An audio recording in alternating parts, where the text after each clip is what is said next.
Capacitors are necessary components in electronic products and have a different host application. It may not sound particularly impressive, but it is this capacitor that operates the flash on your camera. Also, it stops your loudspeakers from exploding because of its different uses. Capacitors have become a vital part of everyday life, but unfortunately we just discovered it at school in baccalaureate, and in a boring way, of course. But if you want to discover the secrets behind the function of the capacitor, keep watching this video with me. I'm Asya Buhras. Let's begin with the definition of the capacitor. The capacitor is an electronic component made of two close conductors, usually plates, that are separated by a dielectric material that stores electric charge in an electrical field.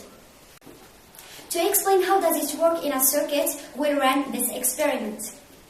We'll need a lamp, an engine, a light switch with two positions 1 and 2, a resistor, a generator, a voltmeter to measure the variation of the voltage, and a capacitor, of course.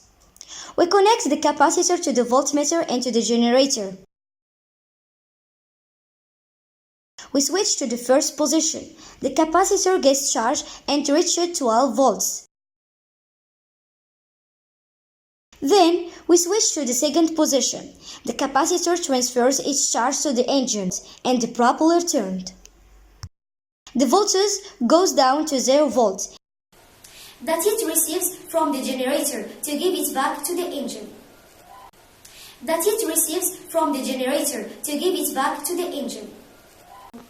But how does it really happen? Let's see the simulation. Here we have two wood pieces that represent the two plates of the capacitor. Big balls represent protons and small ones are electrons. Also we have a pipe to represent an electric wire. In the first position, the capacitor is electrically neutral, so the number of electrons and protons in each plate is the same. If we apply a voltage to the metal plates of the capacitor, a current will try to flow in. The electrons will start moving to the other plate.